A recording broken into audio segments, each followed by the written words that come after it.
que el día de hoy vamos a culminar con este capítulo que estaba pendiente, aunque las diapositivas ya le envié a la delegada días antes para que ustedes estudien. Em, Definitivamente el doctor Vidal Quispe ha indicado que las notas se entregan mañana, así que mañana tenemos que dar el examen. Bien, el examen principalmente, como les había mencionado, es de neurotrauma. Neurotrauma consiste en traumatismos craneoencefálicos y traumatismos ventromedulares, que son el 70 o 60% de toda la patología de neurocirugía. Por eso es la importancia y la relevancia. Bien, entonces hoy día terminamos con traumatismos ventromedulares y mañana damos el examen al mediodía. Es un examen de media hora. Mm, Muchas preguntas van a ser de selección múltiple y unas cuantas para completar. Lo esencial, lo que realmente ustedes deben saber para en el campo de la neurocirugía, en ese capítulo o en esa área, para poder aprobar el curso de Clínica Quirúrgica 3. Bien, a ver, vamos a comenzar, ¿ya? Bien, traumatismos ventromedulares es una patología muy frecuente, se asocia con una alta frecuencia a traumatismos cráneoencefálicos y a otro tipo de traumatismos, como traumatismos torácicos, abdominales, y traumatismos de extremidades, ¿no? O sea, fracturas, rupturas de víscera hueca, de víscera maciza, fracturas pélvicas, etcétera, etcétera. La siguiente diapositiva. Bien, vamos a tocar los temas más importantes, ¿de acuerdo? Ustedes repasan el resto de diapositivas para el examen que tienen un plazo hasta mañana. Tienen toda la noche para estudiar. Bien, en la persona adulta, tenemos dos tipos de sistemas, ¿no? El sistema nervioso central y el sistema nervioso periférico. El sistema nervioso periférico está dado por las raíces que nacen de la médula cervical, dorsal y lumbar, ¿no? Y también de la región sacrococcígea.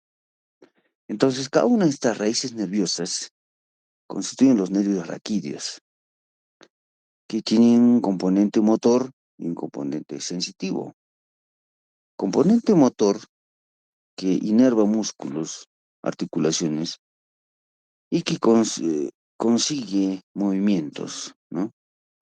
Y el componente sensitivo que capta de los dermatomas la sensibilidad de diferentes tipos, ¿no? Puede ser la sensibilidad epicrítica, propioceptiva, etcétera, y lo llevan al sistema nervioso central, ¿no? Hasta llegar a la corteza parietal ascendente, donde es el área somatosensorial, donde se capta todos los estímulos periféricos. Bien, la siguiente diapositiva. Bien, mecanismos de daño a nivel vertebral. Tenemos que entender lo siguiente, que la columna vertebral está constituido por un componente óseo, que son las vértebras. Hay componentes ligamentarios, como los ligamentos longitudinal anterior, longitudinal posterior, ligamentos amarillos, ligamentos interespinosos, ligamentos intertransversos.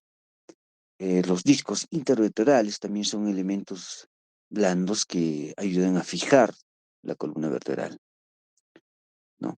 Entonces, es un conglomerado osteoligamentario y discal, la columna vertebral.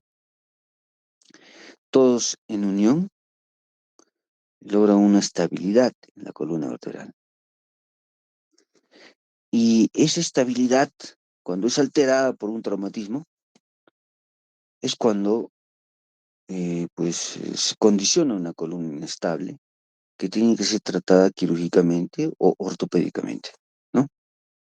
Bien, existen diferentes fuerzas que pueden causar daño en la columna.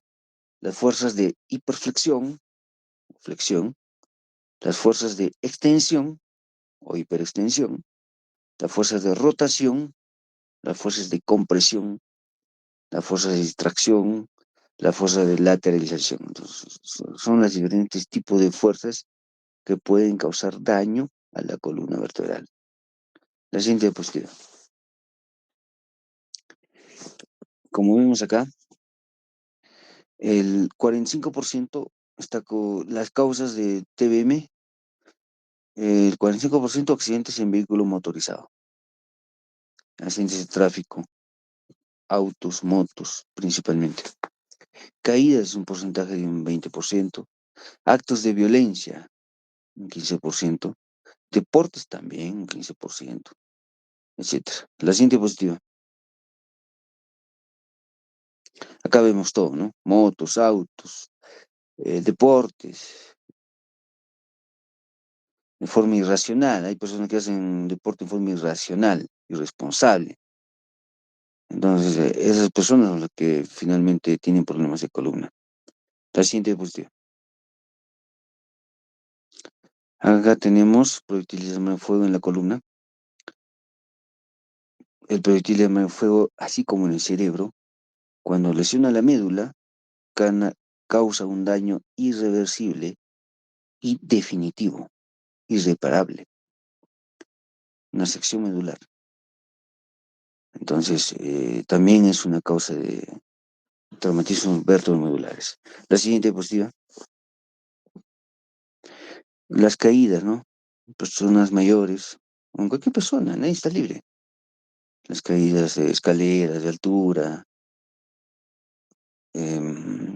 pacientes gerontes, pisos resbaladizos, cualquier tipo de accidente o caída puede condicionar traumatismos vertebromedulares, tanto cervicales, dorsales o lumbosacros. La siguiente diapositiva. Los deportes tienen que ser practicados de manera racional, de manera dosificada, de una manera controlada y responsable. ¿De acuerdo? La siguiente. Accidentes laborales. Las labores, ¿no? De las personas que trabajan en construcción, electricidad o en otro tipo de actividades laborales implican caídas y traumatismos vertebromedulares. La siguiente positiva. La epidemiología. Se dice que la columna toracolumbar es la que se afecta en un 80-85%. La columna cervical en un 15-20% y la región sacra en un 1%. La siguiente diapositiva.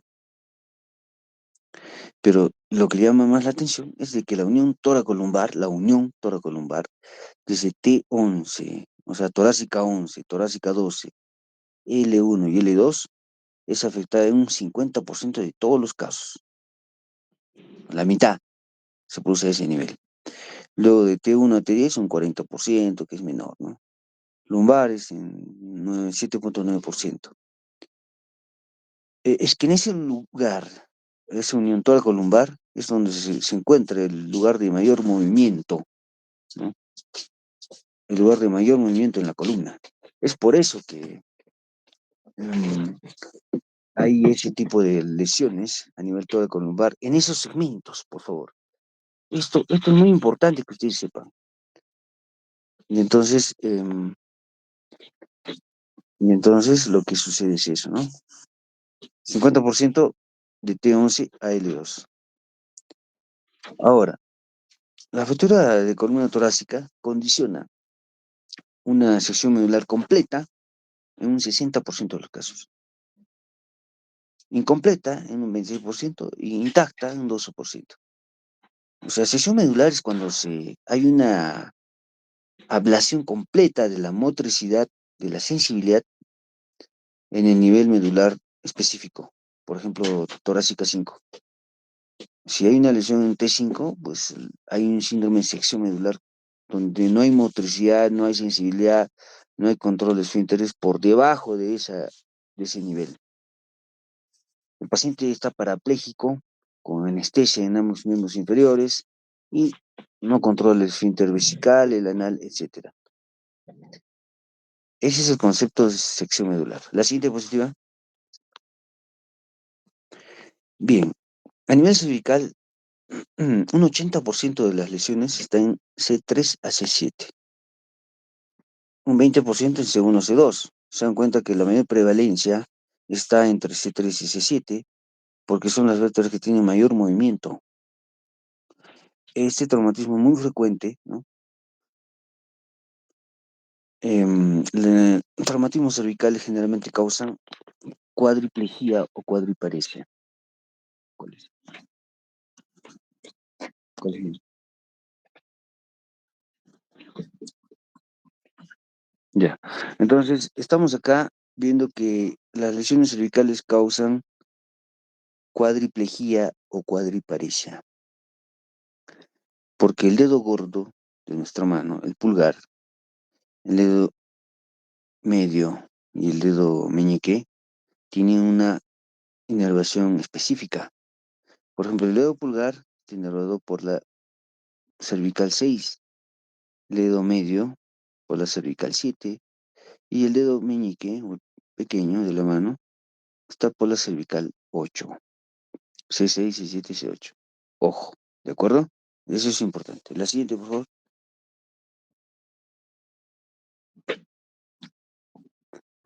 Lesiones asociadas. A nivel craneal hemos dicho que puede haber traumatismos craneoencefálicos con TBM, traumatismos abdominales y extremidades. Ya lo hemos considerado, pues, ¿no? A nivel del fémur, que es la fractura más frecuentemente asociada a TBM,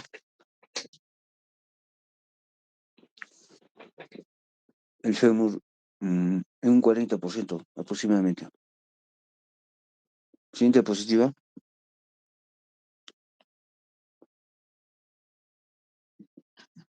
Bien, los síndromes medulares. Síndrome de sección medular, cuando es torácico, escuchen por favor, cuando es torácico, por encima de T5, torácica 5, o sea, en T4, T3, cuando hay sección medular, causa un shock medular. ¿Qué es un shock medular? Ausencia de motricidad, ausencia de sensibilidad por debajo de la lesión.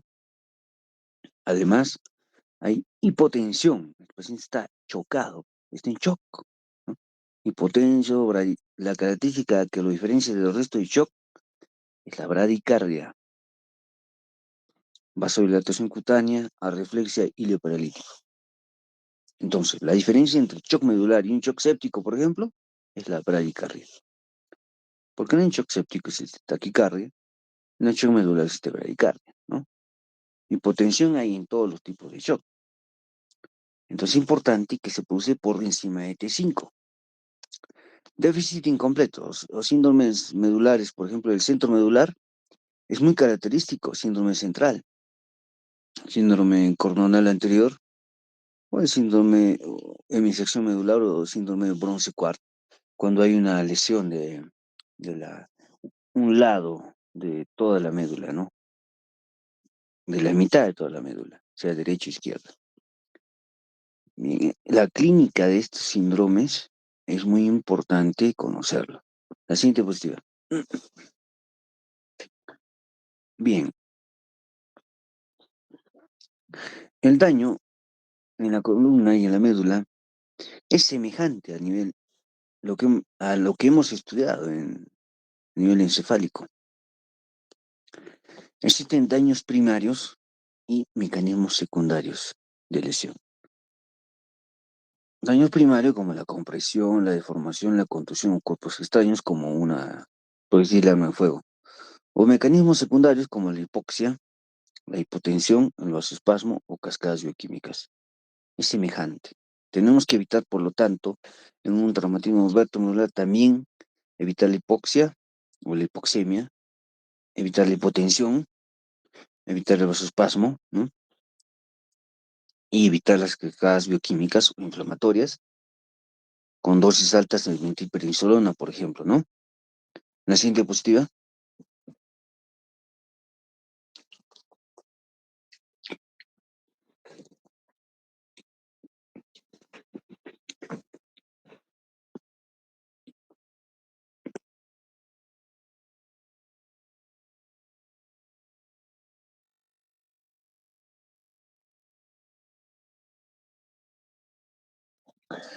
Bien, acá estamos viendo el síndrome centromedular cuando el centro de la médula está afectada. Esto se da principalmente cuando hay un hematoma en el centro de la médula, producto de un mecanismo de flexión y extensión. Síndrome coronal anterior, con un infarto de la arteria espinal anterior. El síndrome de Bronce-Quart, cuando hay un traumatismo lateral de la médula, o síndromes coronales posteriores, que son más pequeños, como vemos ahí, ¿no? El de negro en la parte posterior, donde comprometen básicamente la sensibilidad. Entonces, el síndrome más catastrófico son pues el síndrome coronal anterior, donde se compromete toda la parte anterior de la médula, donde están las vías descendentes motoras, y un síndrome de Bronce-Quart que va a causar una hemiparesia contralateral, ¿no? También tenemos síndromes de Caudequina o el síndrome conomedular. Estos son los síndromes más importantes en lo que es traumatismos retromedulares. La siguiente diapositiva. Lesión medular completa. Ejemplo, pérdida completa de la actividad sensitiva, motora y refleja. Disfunción sexual puede recuperarse de la actividad refleja, nada más, los reflejos, generalmente después de las 24 horas. Síndrome de Bronce-Quart, hay un compromiso de medio cuerpo, como una hemiparesia, hemiplegia y alteraciones de la sensibilidad contralateral. La siguiente diapositiva.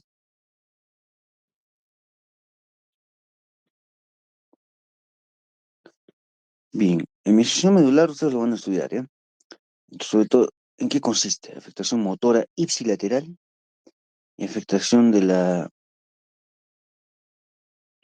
la sensibilidad, sobre todo hipoalgesia contralateral. Estos son, digamos, los aspectos más importantes, como se identifica un bronce cuarto. La afectación motora es ipsilateral y la termoalgésica es contralateral, ¿de acuerdo? Eso es por los haces espinotalámicos laterales y mediales, que tienen que ustedes ya conocer y saber, ¿no? La siguiente diapositiva. Síndrome coronal anterior, ya les he mencionado, principalmente por afecciones que alteran la irrigación de la arteria espinal anterior, su oclusión, por ejemplo, ¿no? Causa un infarto de los 2 tercios anteriores de la médula. Y su componente principal es motor y también termoalgésico. La siguiente.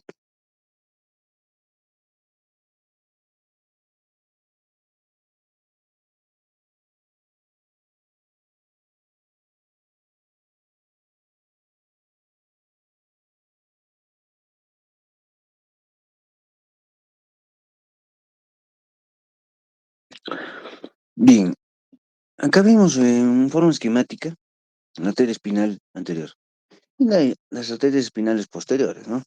Son más pequeñas, pero las que causan mayor catástrofe, la media espinal, es la obstrucción de la arteria espinal anterior. Infarto de los 2 tercios anteriores de la médula. Esa es la característica diferencial con las arterias espinales posteriores. La siguiente diapositiva. Bueno, básicamente, como es en el síndrome coronal anterior, hay un compromiso motor bilateral, alteraciones de la temperatura y la percepción del dolor. La percepción propioceptiva y la vibración están conservadas. Esa es la diferencia. La siguiente positiva. El síndrome centromedular, em, ¿cuál es la diferencia? Tiene una diferencia esencial. Es el único síndrome en el cual el paciente tiene la afección predominante de los miembros superiores. El paciente, en otras palabras, puede caminar, saltar, ¿no? Actividades con los pies con normalidad, pero los brazos los tiene con una paresia, con una disminución de la sensibilidad, una hipoalgesia, ¿no? Entonces, existe una afección sensitiva suspendida en miembros superiores y tórax. O sea, y también motora, la afección motora es mayor en los miembros superiores.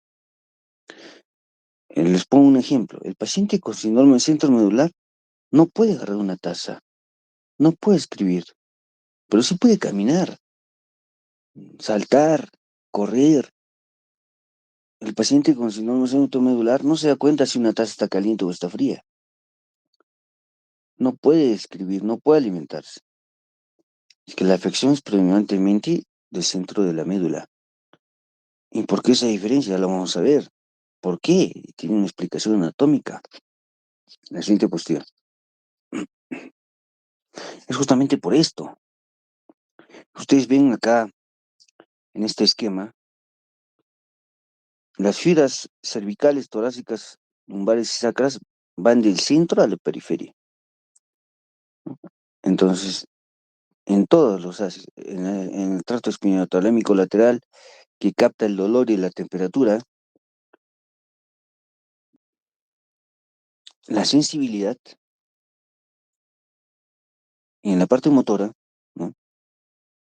Por ejemplo, en el tracto piramidal, córtico-espinal lateral, las fibras cervicales y torácicas están en la parte media de la médula, parte central de la médula.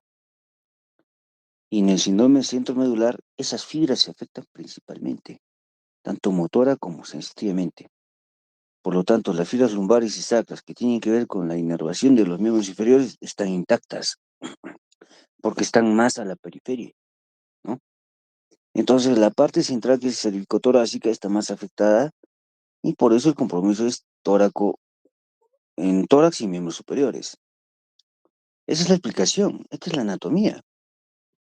Ustedes deben saber esta base anatómica que es importante en lo que respecta a las vías ascendentes y descendentes de la médula espinal que condicionan este tipo de síndrome, ¿no? La siguiente diapositiva.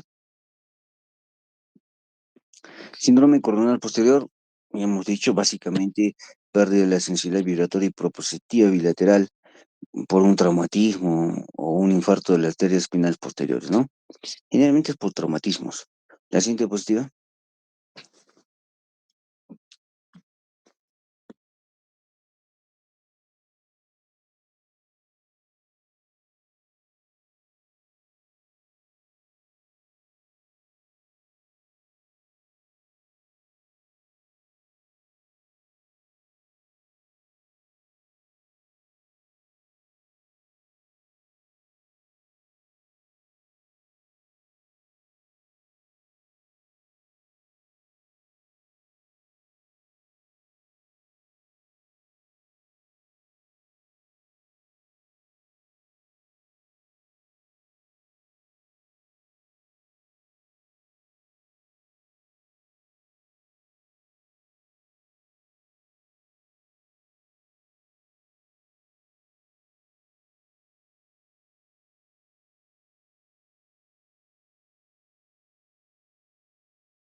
Bien, síndrome de Cabo-de-Quina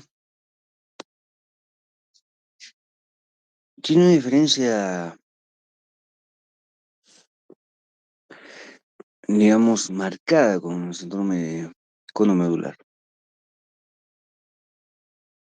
Síndrome de Caudequina compromete las raíces nerviosas, principalmente lumbosacras. Generalmente es unilateral. El síndrome conomedular compromete la parte final de la médula espinal, por lo tanto tiene un componente básicamente sensitivo y no motor. En otras palabras, el síndrome de Caudequina causa dolor radicular. El síndrome de conomedular causa hipoestesia, anestesia en silla de montar. También alteraciones motoras, ¿no? Evidentemente. Pero es la diferencia. En el caudequina hay dolor y es unilateral. En el conomedular hay alteraciones sensitivas como hipoestesia, hiperalgesia y es bilateral. La siguiente diapositiva. Síndrome conomedular, ¿no? Desde S2 hasta S5. Generalmente no hay parálisis, trastornos sensitivos que tienen disposición en silla de montar, como puede ser hipoalgesia, hipoestesia en silla de montar, hiperalgesia en silla de montar, trastornos esfinterianos, compromiso es bilateral, como les he dicho. La siguiente. Síndrome de cola de caballo desde L2 hasta S5. Es un síndrome radicular. Dolor es el síntoma principal. Puede haber anestesia en silla de montar. Puede haber paraplegia flácida con compromiso esfinteriano, pero unilateral, señores. Unilateral. La siguiente diapositiva. El shock medular que les he mencionado, ¿no? Hay una parálisis, una flacidez, arreflexia, que es el componente motor, pérdida del componente sensitivo con pérdida de la sensibilidad por debajo de la lesión, pérdida de la función simpática, como en este caso habría hiperemia, hipotensión y bradicardia, ¿no? Se pierde el tono simpático, sobre todo cuando la lesión está por encima de torácica 5, ¿no? Ya hemos mencionado, ya hemos hablado de esto. La siguiente diapositiva. Ahora, vamos a hablar de los pilares de Denis.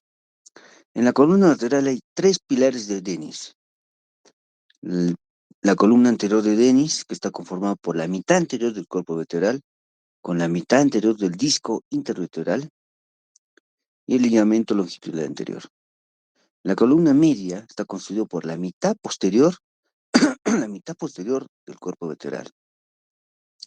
Evidentemente, la mitad posterior del disco intervertebral. Y la columna posterior está constituida por todo el arco posterior de cada vértebra, sea torácica, lumbar o cervical, ¿no? Entonces, estos son tres pilares. Se dice que cuando fallan dos pilares ya la columna es inestable. Es el concepto que manejan todos. Si falla un pilar o es lesionado un pilar, puede ser todavía estable la columna. Pero si está afectado dos pilares, ya el compromiso y la inestabilidad son marcadas o definitivas. ¿Ya? Siguiente diapositiva. Yo quiero que me especifiquen bien por qué está construido el pilar anterior, el pilar medio y el pilar posterior. De repente eso puedo preguntarles en el examen, ¿de acuerdo? Todos los elementos, por favor, todos los elementos. El pilar anterior, pilar medio y pilar posterior. La siguiente diapositiva. Bien, existe un concepto de inestabilidad de columna. Es la pérdida de la capacidad de la columna expuesta a cargas fisiológicas a mantener una relación interlateral que impide el subsecuente daño del cordón, o sea, o las raíces medulares, y que adicionalmente permita el desarrollo de una deformidad incapacitante y que se produzca dolor con cambios estructurales. O sea, en otras palabras, una columna es inestable cuando a cargas fisiológicas presenta deformación, presenta, o sea, una deformación incapacitante, un dolor marcado o una alteración de las estructuras anatómicas que evidentemente condicionan desplazamiento. Ese es el concepto de inestabilidad clínica de columna. La siguiente diapositiva.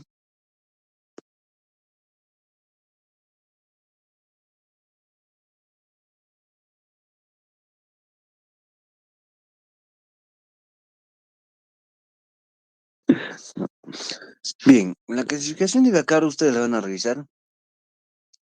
De acuerdo a la puntuación, se determina si el tratamiento es quirúrgico o si hay compromiso. em, el tratamiento quirúrgico ortopédico es lo que define principalmente. ¿De acuerdo? Bien, yo quiero que lo estudien. Eso va a servir adelante, más adelante. La siguiente diapositiva. Bien, tenemos que entender lo siguiente, señores. Lo que tenemos acá en la columna cervical es una radiografía en primer lugar. Las radiografías solamente ven la parte ósea, ¿no? Las tomografías, que es la segunda diapositiva, la segunda imagen en la diapositiva, muestran ya más detalles, ¿no? Invasión del canal raquídeo, desplazamiento. En este caso vemos una anterolistesis. 2, 3, 4, 5, C5, C6. Esta anterolistesis es de segundo grado porque está, el 50% de la vértebra está implicada en ese desplazamiento. Y evidentemente hay una compresión medular por ese ángulo de la sexta vértebra cervical que condiciona la compresión de la médula, ¿no? Entonces, si nosotros queremos ver el componente óseo, tenemos que pedir tomografía, señores. Tomografía, si queremos definir explícitamente el componente óseo.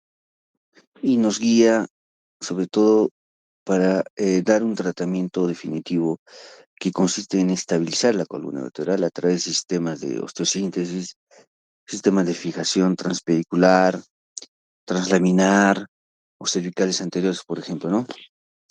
Bien, la siguiente diapositiva.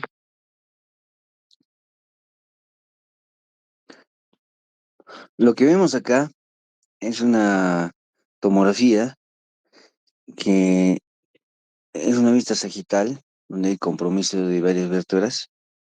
Y lo que se ve de color amarillo es una reconstrucción tridimensional de la columna vertebral. El amarillo y la que está en tercer lugar al lado derecho es una reconstrucción tridimensional de la columna vertebral donde se puede ver con más detalle las diferentes fracturas por aplastamiento que hay en estas imágenes. Y en la última figura hay una fractura de tipo C en la columna lumbar.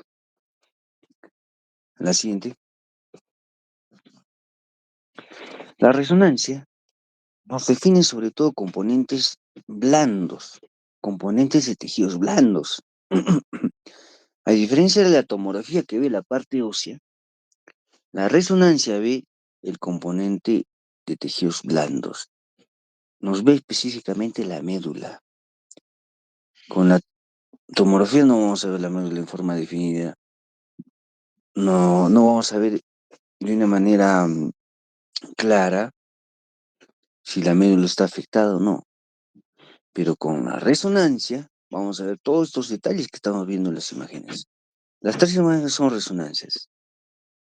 Vemos cómo está comprometida o comprimida la médula espinal en las diferentes imágenes.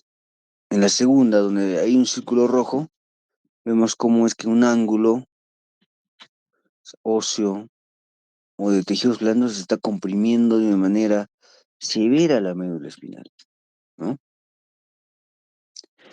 Entonces, está claro que la resonancia nos ayuda a definir las lesiones conformadas o constituidas por tejidos blandos. Y nos indica también si la médula espinal está lesionada o no, con mayor especificidad y sensibilidad que la tomografía. Si queremos ver la parte ósea, pidamos tomografía con reconstrucción tridimensional. Si queremos ver la médula, específicamente, pidamos una resonancia. Bien, lo siguiente.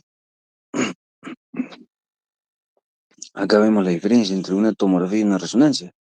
La tomografía nos especifica claramente el daño óseo y la resonancia nos da una orientación más detallada y más precisa de los tejidos blandos como la médula espinal y los discos intervertebrales, ¿no? Y el grado de compromiso que existe. Bien, la siguiente diapositiva. Continúa la siguiente.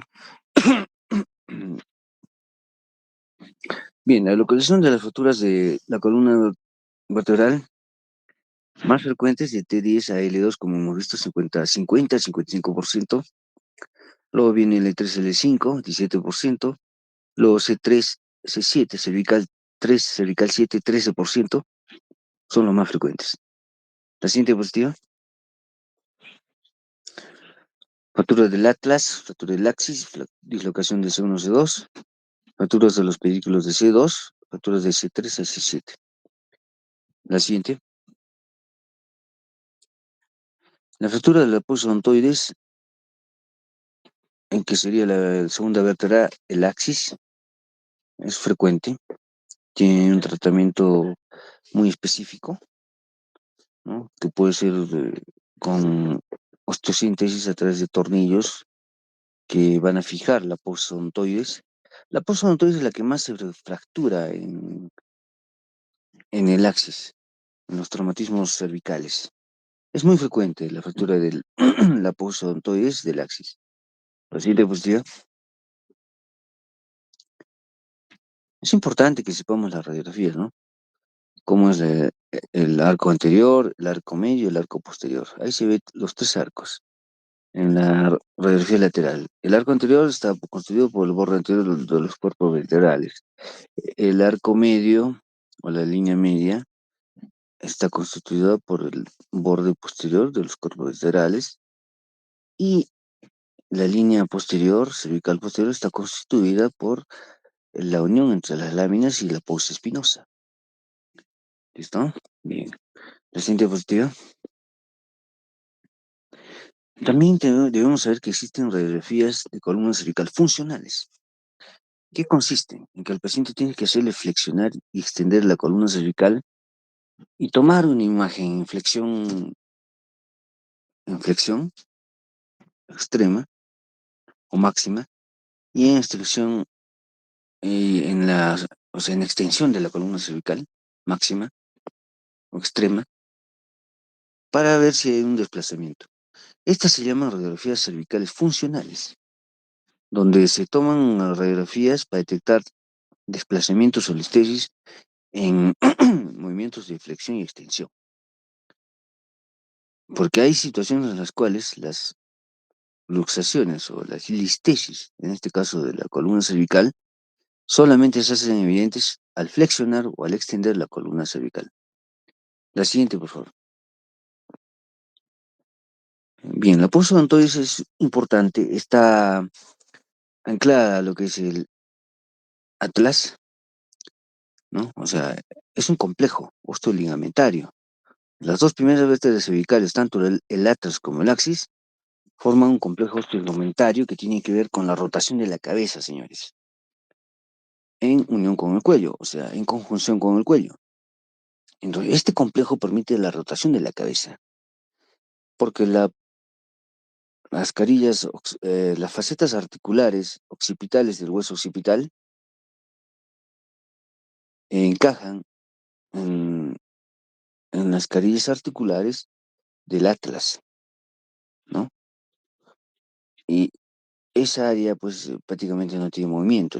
El que tiene movimiento es entre la vértebra cervical 1 y cervical 2, en ese complejo ligamentario que constituye la posodontoides, ¿no?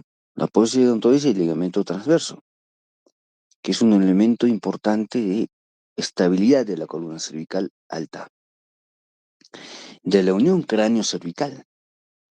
Si se lesiona eso, pues definitivamente lo que va a pasar es una inestabilidad de la unión cráneo-cervical, y eso es grave.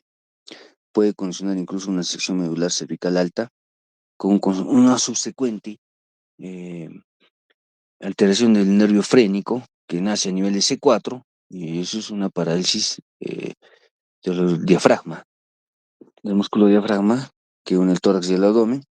Y esto condiciona pues una insuficiencia respiratoria tipo hipoventilatoria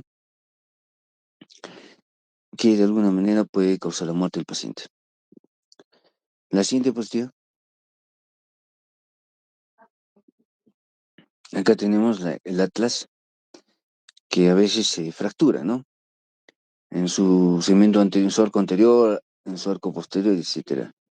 Entonces, el examen ideal para detectar este tipo de fracturas es la tomografía. Tomografía espiral multicorte, sin contraste, más ventana ósea. Así se solicita, de columna cervical.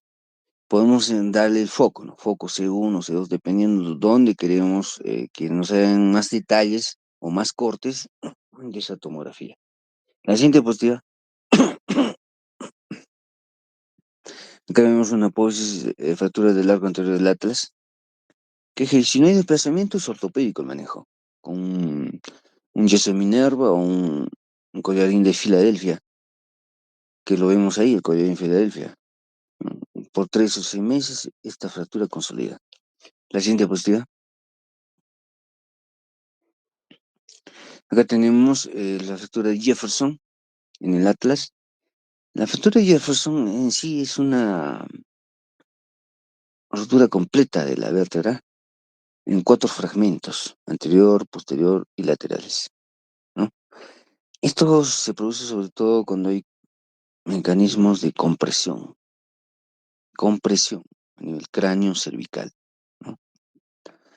Una caída, se cae, por ejemplo, una persona en la piscina y llega al fondo de la piscina y choca con el pavimento. Va a haber un mecanismo de compresión a nivel cráneo cervical que va a hacer una explosión, una ruptura de los diferentes componentes del atlas, constituyendo la fractura de Jefferson. La siguiente diapositiva. Acá tenemos la fractura de Jefferson. Nada es simétrico, nada es perfecto.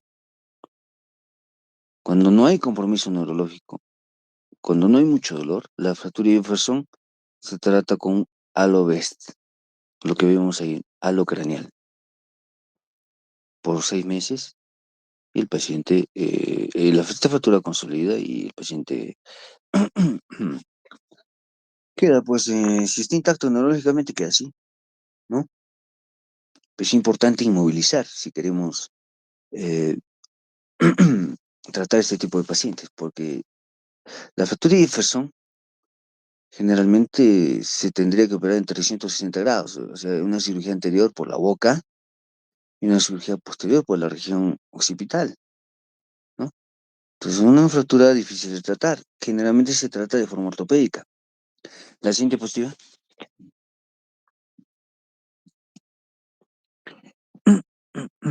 Con la radiografía con la boca abierta, a través de la boca abierta, transoral, se puede detectar fracturas del axis, sobre todo la posodontoides. Es muy específica para esa zona, para esa región. La siguiente diapositiva. En fracturas de posodontoides hay diferentes tipos. Tipo A, donde está fracturada solamente la región apical. Tipo 2, donde está fracturada casi la base de la posodontoides, un 60%. Fracturas OVAP, fracturas OVAR, oblicuas de abajo hacia adelante, la tipo 3, de abajo hacia adelante, oblicuas de hacia abajo y hacia adelante, ¿me entienden? O sea, hacia abajo y hacia adelante. Y OVAR, oblicuas de hacia abajo y hacia atrás. ¿Mm? ¿Se entiende el sentido? Ya, analicen eso. Bien, la siguiente diapositiva. ¿Cuál es la clínica de la fractura de posodontoides? Un dolor occipital en la región occipital, después de un traumatismo, obviamente, ¿no? Un dolor occipital, puede haber disfagia, puede haber un traumatismo, puede haber sido inflexión o extensión, puede haber síntomas neurológicos como descargas eléctricas a la flexión de la cabeza, síndrome de Bronce-Quart o tetraplegia o trastornos respiratorios.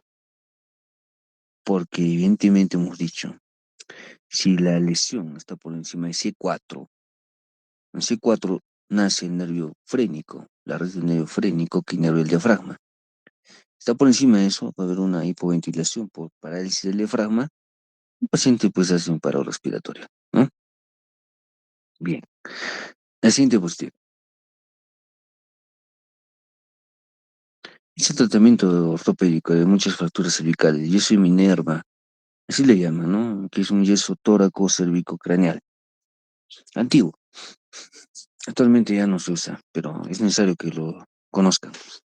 La siguiente diapositiva.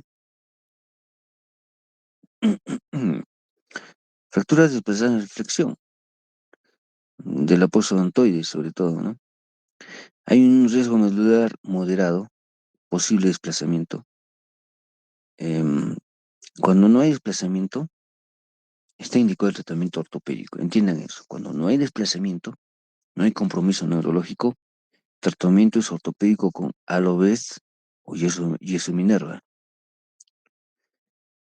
Pero cuando ya hay desplazamiento marcado y hay compromiso neurológico, ya in- indica que requiere un tratamiento quirúrgico. La siguiente diapositiva. El desplazamiento hacia atrás es menos inestable, el desplazamiento es lo que dicen, pero nada está dicho, nada está así grabado en una tabla, ¿no? Nada. Es impredecible la conducta de las fracturas cervicales, impredecible. La siguiente. Esto, por ejemplo, es un tornillo em, de la apófisis odontoides cuando hay una fractura horizontal, ¿no? O una fractura OVAP. Entonces, se coloca a través de la región de la cavidad oral, se coloca ese tornillo en la posodontoides. Cuando hay fracturas de la posodontoides. La siguiente diapositiva.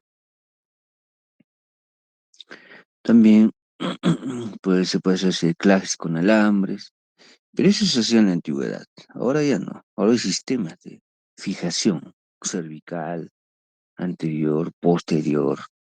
Ahora esto, lógicamente, se podría hacer en una situación en la cual no hay recursos económicos, ¿no? Donde el paciente no tiene posibilidades de comprarse un sistema. Entonces, ahí sí podemos usar alambres, algo básico, una barra de acero quirúrgico, etcétera, ¿no? Pero actualmente se usa el titanio. El titanio es un elemento de fijación biocompatible que no causa rechazo en los pacientes. Lo usamos a nivel intracerebral con clips de titanio para clipar aneurismas cerebrales. También en columna cervical, torácica, lumbar. No causa reacción con el paciente. Genera una buena estabilidad. Me van a averiguar de qué está construido el titanio, cuáles son sus componentes. Y esa va a ser una pregunta de examen. La siguiente. Cerclajes posteriores con un fragmento óseo para darle una mayor aceleración a la consolidación de las fracturas, ¿no? Etcétera. La siguiente diapositiva. Bueno, sistemas de fijación anterior existen. Como vemos acá, una placa cervical anterior con sus tornillos, ¿no? La siguiente diapositiva. Sistemas de fijación posterior también tenemos. Muchos de los sistemas también incluyen un reemplazo del disco intervertebral. Cajas intersomáticas se llaman. Entonces, actualmente existe todo para estabilizar la columna. Ya no se usan mucho los alambres. La siguiente diapositiva. El mismo caso que vimos, ¿no? Se trató quirúrgicamente. ¿Qué se colocó? Se colocó una placa cervical anterior. Evidentemente se redujo la listesis. Lo que vemos acá es una anterolistesis de C5 y C6, de segundo grado. De segundo grado porque afecta el 50% del cuerpo vertebral. Está desplazado hacia adelante. La que define si es anterolistesis o retrolistesis es ese segmento superior. ¿Hacia dónde está desplazado? ¿Hacia adelante o hacia atrás? Si está desplazado hacia adelante, es una anterolistesis. Y si está desplazado hacia atrás, es una retrolistesis. El nombre lo pone el segmento superior. ¿De acuerdo?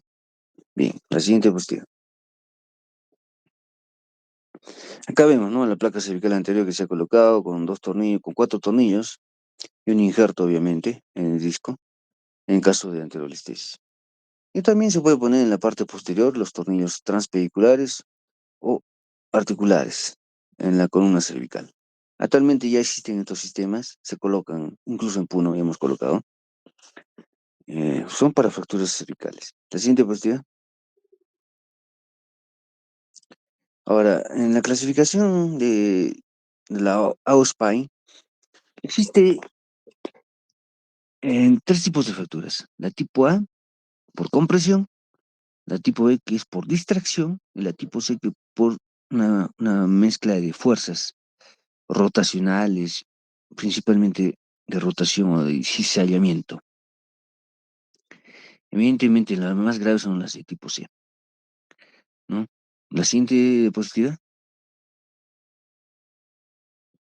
las de tipo A son por compresión, el tipo E son por tensión o extensión, y las de tipo C torsión. Implica una mezcla de fuerzas, la de tipo C. Puede ser fuerzas de rotación, fuerzas de cizallamiento, fuerzas de hiperextensión, de hiperflexión. Es una mezcla de todos los tipos de fuerzas que causan una fractura de tipo C. ¿De acuerdo? Ya, la siguiente. Las de tipo A, impactación, split, estallamiento. La siguiente.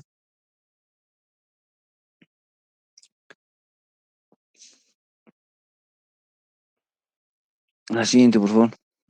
No tiene significancia eso. La de tipo 1 hay un compromiso del cuerpo vertebral que compromete una columna de Denis y no tiene mayor repercusión. Solamente requiere tratamiento ortopédico. Fracturas en cuña se llama. La siguiente diapositiva. Acá vemos una tomografía de una tipo A, fractura en cuña, ¿no? A nivel de, a ver, 1, 2, 3, L1. L1, ¿ya? Muy bien. La siguiente. Tipo A2, hay una ruptura de la vértebra, ¿no? Puede ser transversal, evidentemente no hay invasión de canal raquídeo, ¿no? Siguiente,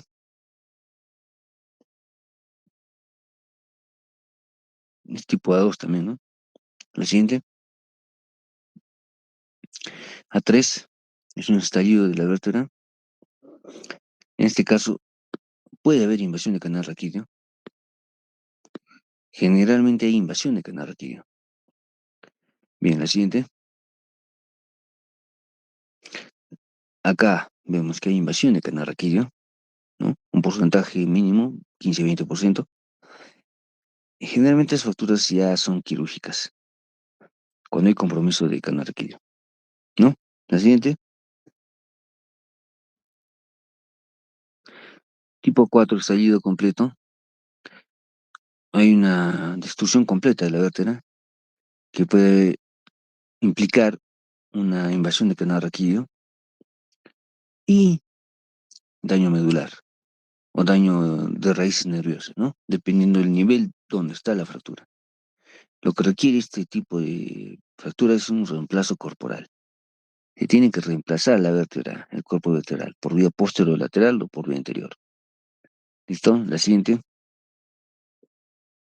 que es la 4. Hay invasión notable del canal raquídeo, ¿no?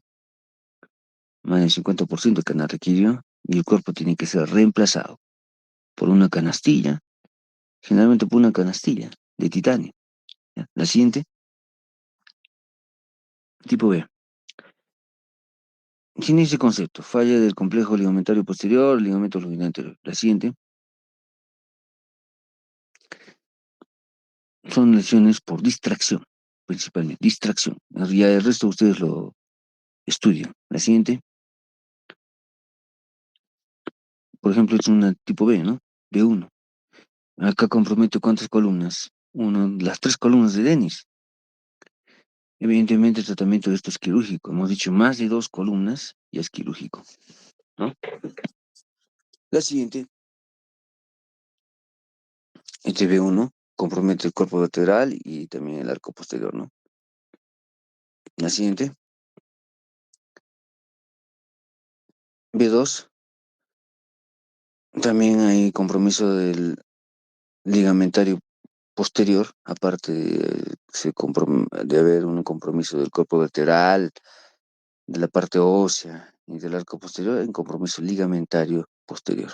La siguiente, también es quirúrgica. Tipo B2, ahí vemos, ¿no? El compromiso osteoligamentario con invasión de canal raquídeo, evidentemente que tiene que ser quirúrgica este tipo de fracturas. La siguiente, B3, por hiperextensión, es una ruptura del disco intervertebral.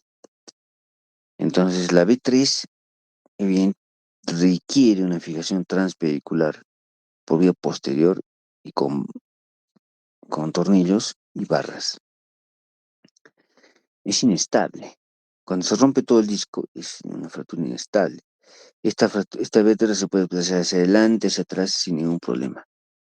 La siguiente diapositiva, B3, la tenemos ahí, en desplazación alistesis, ¿no?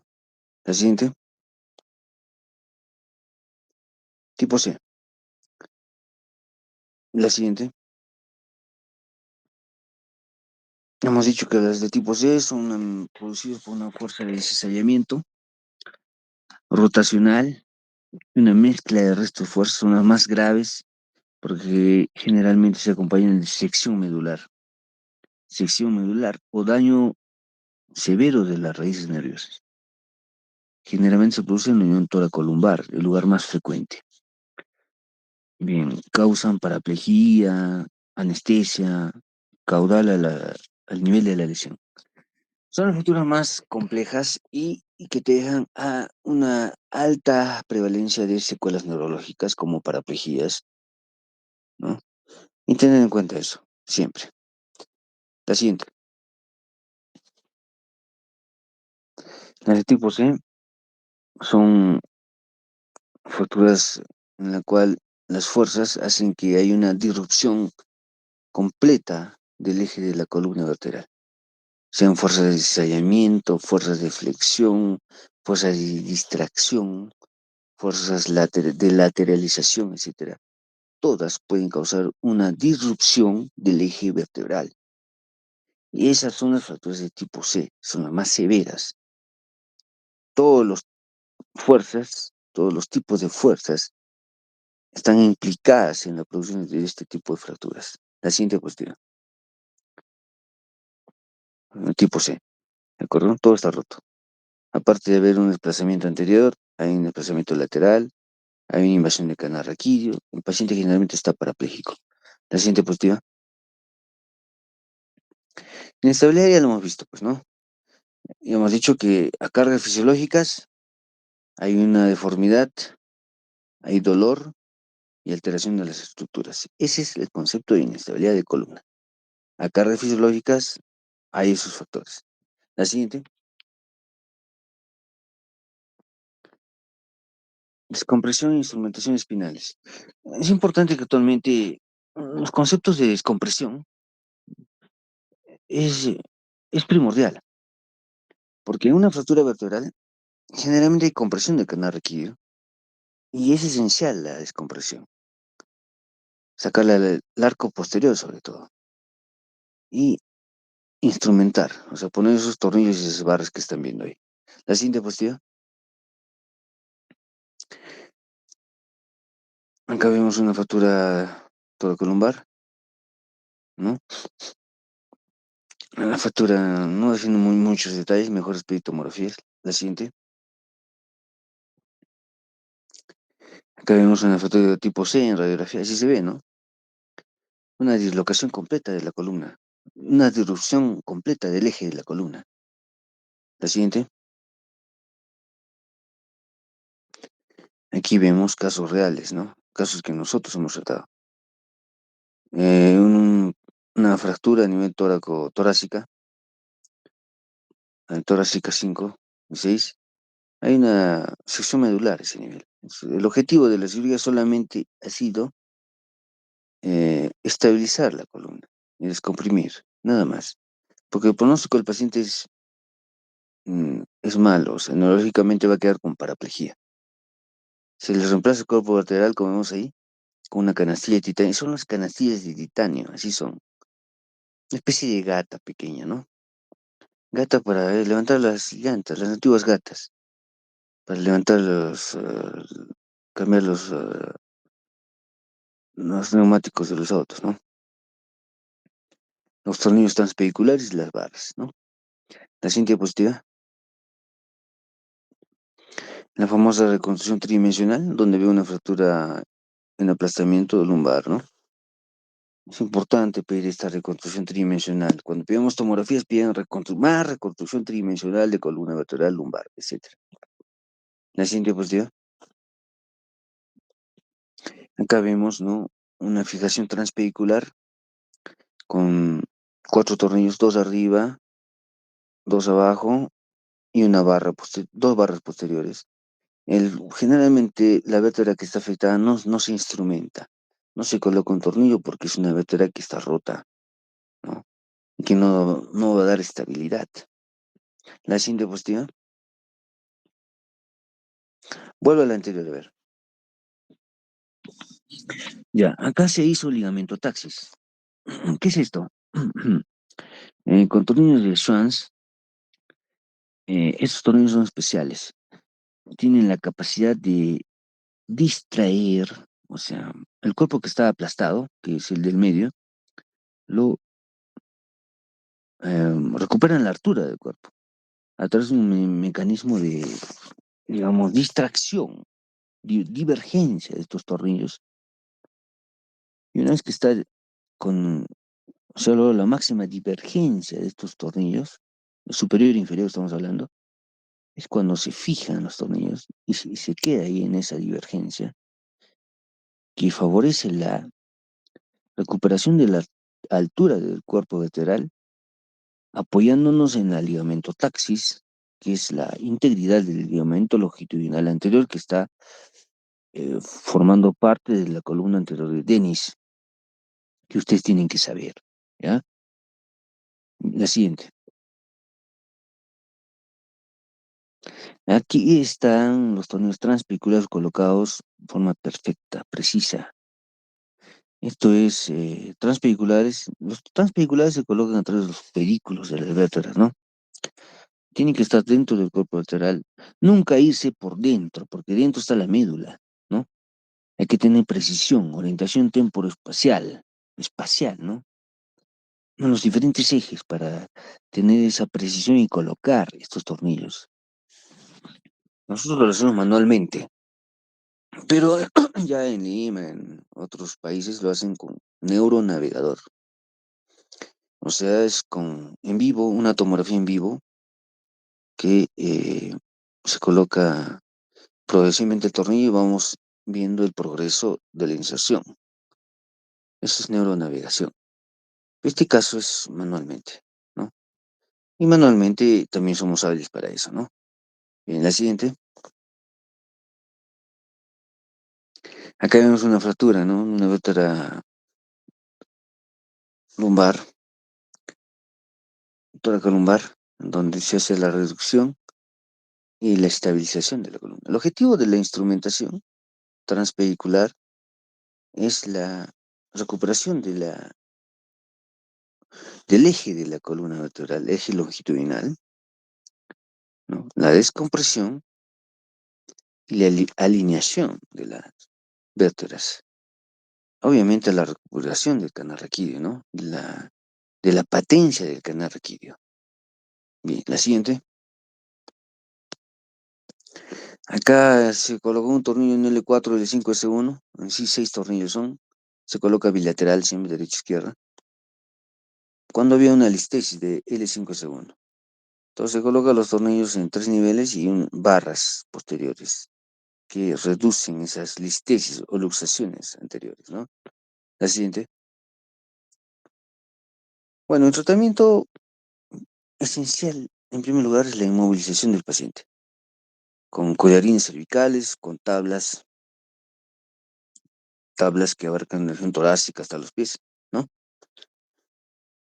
O corsets, podemos usar, ¿no? La resucitación es importante, evitar la hipoxemia y la hipotensión, es importante, ¿de acuerdo? Igual que en el cerebro, tenemos que evitar la hipotensión y la hipoxemia.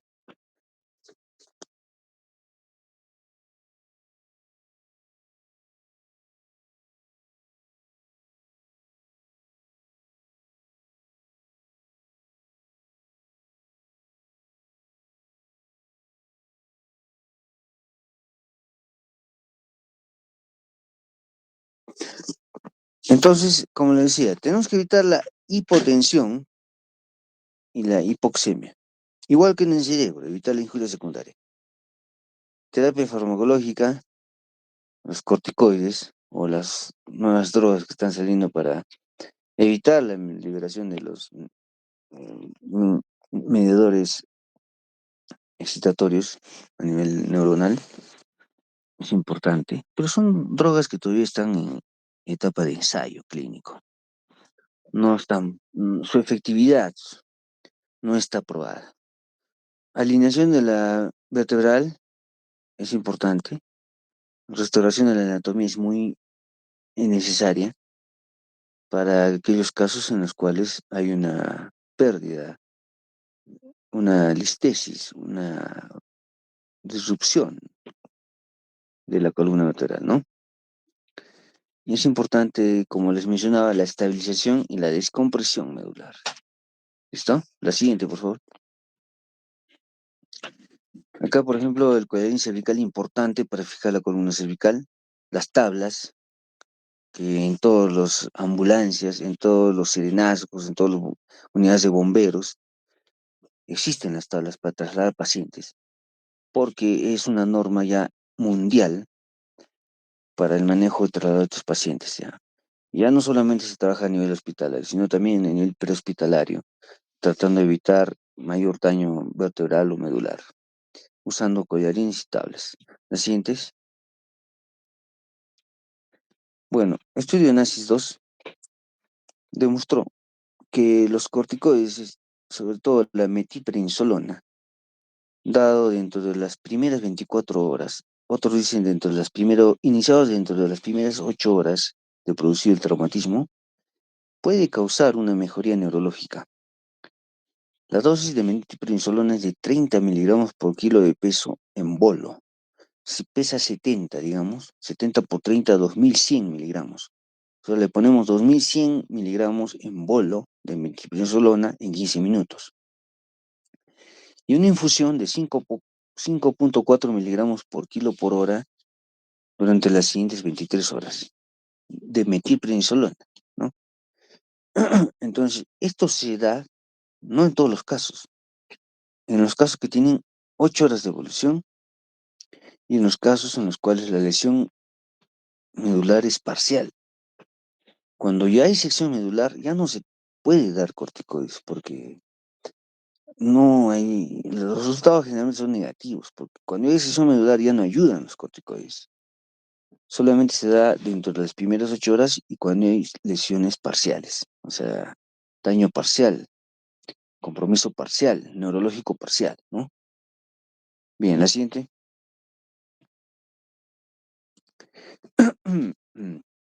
Bueno, el uso de metilprednisolona solamente está aprobado dentro de las primeras 8 horas y en lesiones medulares parciales. Está contraindicado en traumatismos retromedulares abiertos, ¿no? Abiertos. ah, Esto quiere decir, por ejemplo, por un objeto de punzo cortante, como un arma blanca, por ejemplo.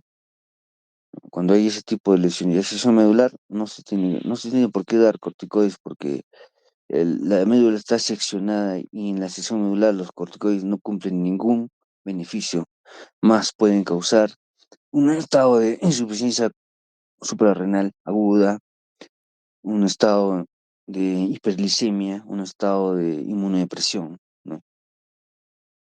Etcétera. La siguiente diapositiva. Factores de tratamiento no quirúrgico son los factores estables, de tipo A principalmente, ¿no? Usamos fajas, corsés, yesos. Actualmente usamos corsés básicamente, principalmente, ¿no? La siguiente, la siguiente, ya. Eso es todo. Muy bien, señor. Entonces, hasta acá hemos llegado. Estudien los dos temas. Mañana nos vemos a las 12 el examen en la facultad. Va a ser 30 minutos.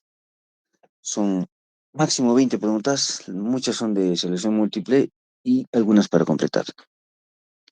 Todo lo que hemos avanzado, tanto en TEC como en TVM. Bien, señores. Entonces, buenas noches y mañana nos vemos al mediodía. Gracias. Delegada, por favor, estamos en Mm, coordinación horas antes del examen. Ya, doctor. Listo, muy bien.